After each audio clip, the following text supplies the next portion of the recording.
नक्श ने अपना ब्लैक कार्ड निकाला और उस ब्लैक कार्ड को उस लड़की के हाथ में थमा दिया। मैंने कुछ गलत तो नहीं सुन लिया? ये लड़का कह रहा है कि उसे 15 करोड़ रुपए बाहर निकालने हैं और वो भी कैश।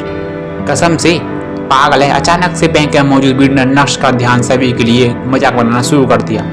उस लड़की ने मुंह बनाते हुए उस ब्लैक कार्ड को देखा और उस कार्ड पर किसी का भी नाम नहीं लिखा था। वो लड़की उस ब्लैक कार्ड को फेंकने ही वाली थी कि तभी बैंक का मैनेजर वहां पहुंच गया। और जब मैनेजर की नजर उस ब्लैक कार्ड पर पड़ी तो वो इतना ज्यादा क्यूरियस नजर आया कि उसके दोनों हाथ पैर कांपने लगे थे। क्या चल रहा है यहाँ पर? तुरंत ही मैनेजर उस लड़की के सामने आया और उस कड़क अंदाज में बोला, सर ये आदमी यहाँ पर प्रॉब्लम क्रिएट कर रहा है। ये बोलने के बाद उस लड़की ने नक्श को नफरत की नजरों से देखा।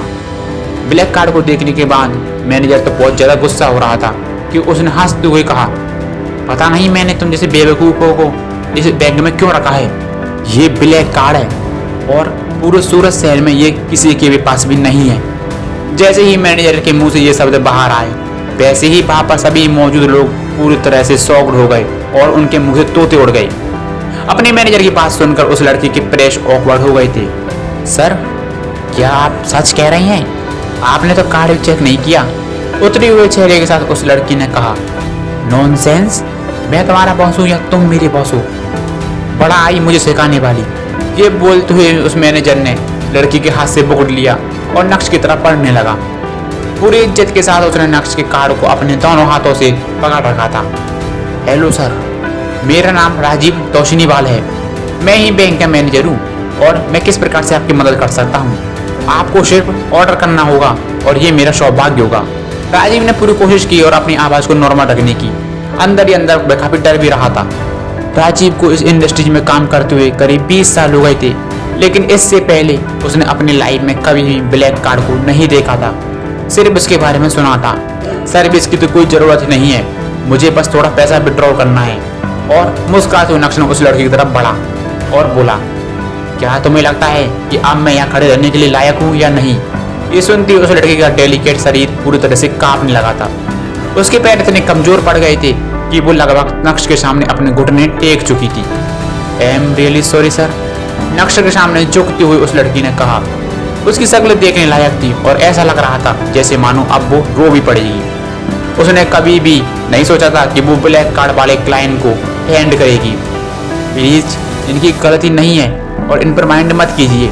अगर आपको कुछ भी चाहिए तो मुझसे बोलिए, मैं आपकी सेवा में हाजिर हूँ। राजीव ने नक्श के सामने झुकते हुए कहा, मैं आपको बता चुका हूँ कि मुझे पैसा विड्रॉ करना है और कितना विड्रॉ करना है वो भी मैं आपको पहले ही बता चुका हूँ। धीमी आवाज में नक्श ने कहा, ये काम इसे करने दो, ठीक है? पूरी इज्जत के साथ राजीव ने कहा। उसके बाद राजीव पीछे मुड़ा और उस लड़की को कड़क अंदाज में देखने लगा था और डांटते हुए बोला, अब यहाँ पर खड़ी क्या हो? जाओ, सर के ऑर्डर को फॉलो क्यों नहीं करती? Yes sir. अपने माथे से पसीना पोंछते हुए वो लड़की तुरंत ही पीछे मुड़ी और कैशियर की केबिन की तरफ बढ़ने लगी। सर प्लीज आप प्राइवेट रूम में बैठकर थोड़ा इंतजार कीजिए, पूरी इज्जत के साथ राजीव ने कहा। वहां पर मौजूद सभी लोगों का एटीट्यूड पहले से काफी बदल भी गया था। सभी शॉक्ड थे और कुछ भी बोलने की हिम्मत नहीं कर पा रहे थे।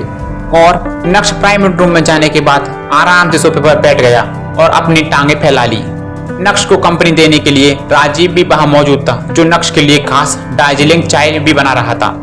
थोड़ी ही देर में पसीने से भरी वो लड़की अपने दोनों हाथों में बैग लेकर प्राइवेट रूम में पहुंच गई और उसके कंधे पर भी एक बैग लटका हुआ था, जिस वजह से उसका शरीर का पोस्चर पूरा बिगड़ गया था। ये रहे आपके 15 करोड़ जो आपको चाहिए थे, डरते हुए उस लड़की ने कहा। अपनी गलती को याद करते हुए उस लड़की में इतनी हिम्मत तो नहीं थी कि वो नक्श से आंखें भी मिला सके। उसने अपना चेहरा नीचे कर रखा था। मुझे इतने पैसों की कोई जरूरत नहीं है, बस इसमें से 50,000 निकालो और बाकी का पैसा मेरे अकाउंट में वापस डिपॉजिट कर दो। दार्जिलिंग चाय का आनंद लेते हुए नक्श ने मैनेजर से कहा, जी सर। वो लड़की समझ गई थी कि ये सब नक्श ने किस पर्पस के लिए किया है।